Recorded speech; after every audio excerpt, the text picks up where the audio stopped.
The Jolt.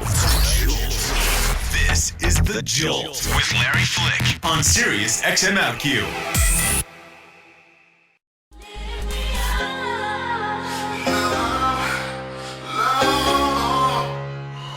I'm Larry Flick here on SiriusXM with Madonna. Her new album is called Rebel Heart, and an exquisite album. Congratulations. Wow, thank you. It's absolutely extraordinary, and it feels exhilarating yet really soothing at the same time. There's something kind of caressing about the overall tone of the record. And I think because I feel as a man who's been in your music for the entire journey so far, I feel like there's a place for me there. And I don't always feel like there's a place for me in contemporary music. When you can find yourself in it. I can find myself in the recognize yourself in the words, in the music. It makes me feel vital, yet it makes me feel like I'm not embarrassing myself by trying to look like a young boy when I'm not. Does that make sense? Yes. When you started assembling the songs, did you have an intention with these? Was there an overriding theme that you were hoping to communicate? Honestly, when I first started writing the record, I didn't have a goal. I just wanted to write. I wanted to approach everything from a simple songwriting point of view. I just wanted to write good songs that had, content that reflected what my state of mind was, and that didn't need any bells and whistles, great, amazing production to stand alone as songs. That was my goal. How many of these songs did you write on your guitar? Probably, I don't know, 6 or 7. There's a melodic ease in these some songs. Are written. Some are also written on piano, which I can't play, but other people did. And a lot of them sound good with just vocal and guitar, or vocal and piano. That's it. Indeed. Yeah. Are you feeling particularly unguarded these days? There's something very direct about these songs.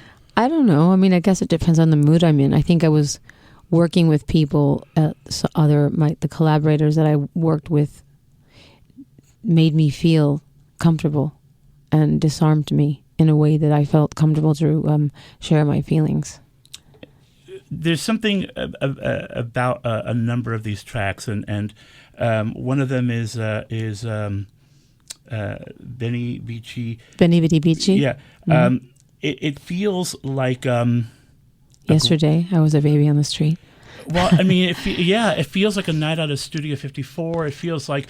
I actually feel like there were ghosts of my friends rolling around. Well, that's how I felt when I was writing it. And it was Diplo that encouraged me. He's like, you've been through so much. And I was sitting around talking about my past and coming up in New York in the early 80s, and all the great artists that I used to work with, hang out with, go to parties with, the Paradise Garage, Keith Haring, dating Jean-Michel Basquiat, having dinner with Andy Warhol, and they were their mouths were hanging open. They're like, you got to write about this. You have to, it's such a great time. And I don't usually do stuff like that.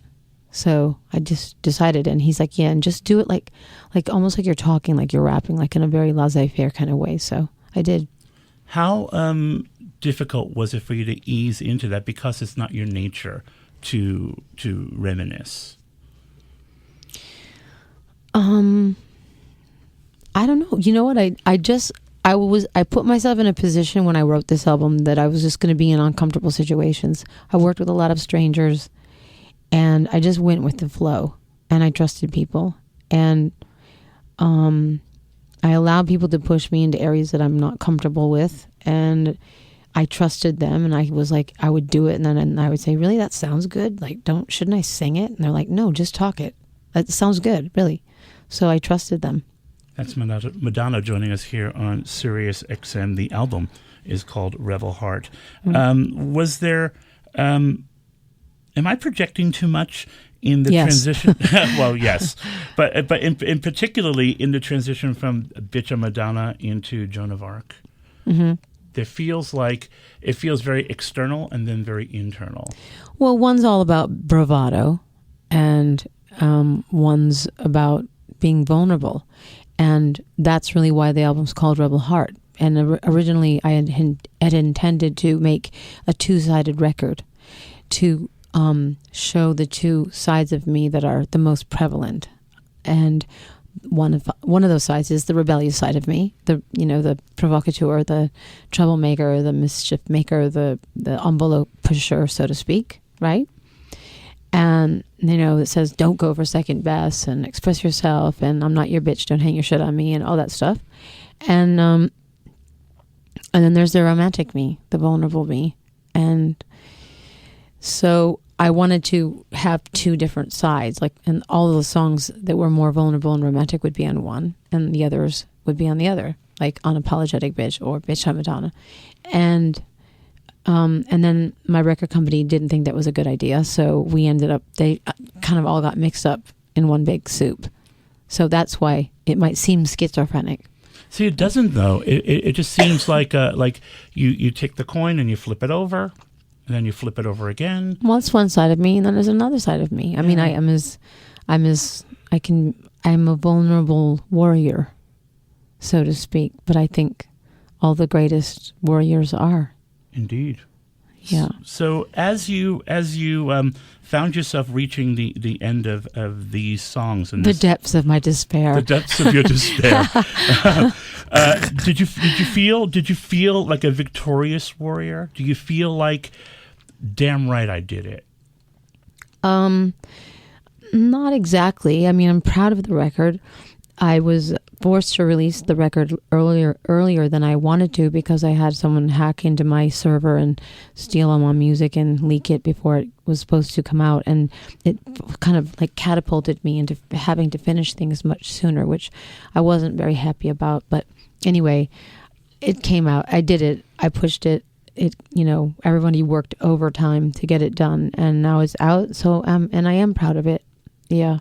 Does it ever get easier sharing music, whether it be finished, not? I mean, I'm always fascinated by people who expose themselves so thoroughly. But that's what artists do. I mean, does it ever get easier to paint a painting and then unveil it for the first time? Or, everything that you do when you create something and it's a manifestation, an extension of who you are, your soul, your innermost, deepest feelings, whatever.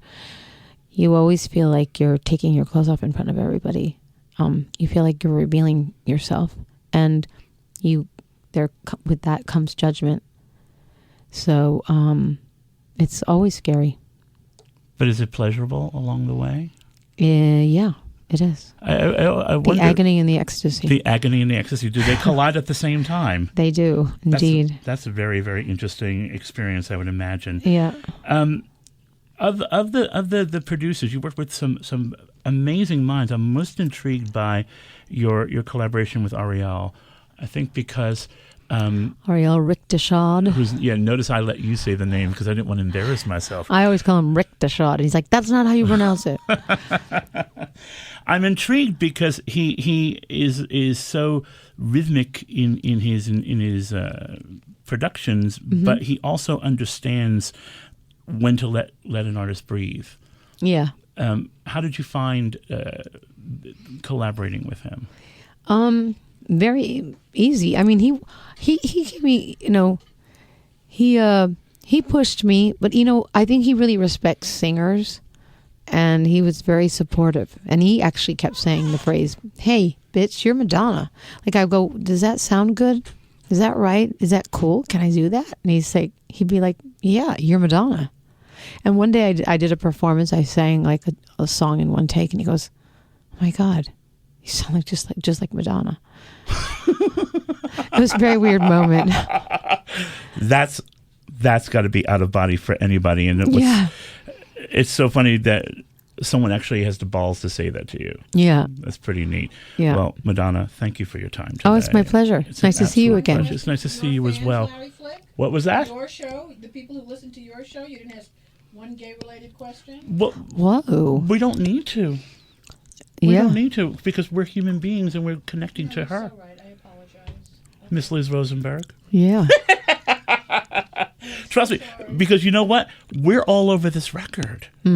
especially on the song Rebel Heart. We're right there.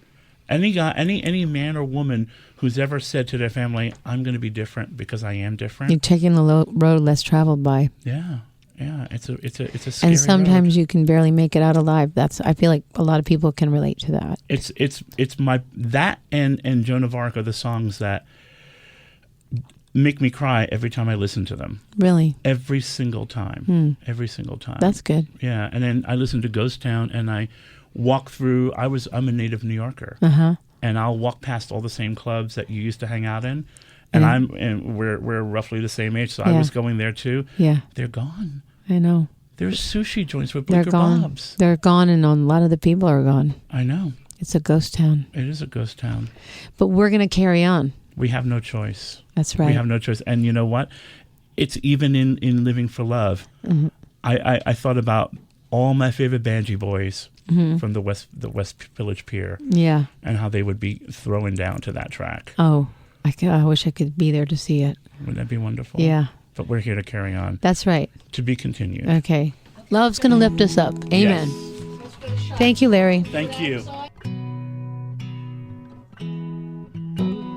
Each time they take a photograph, I lose the part I can't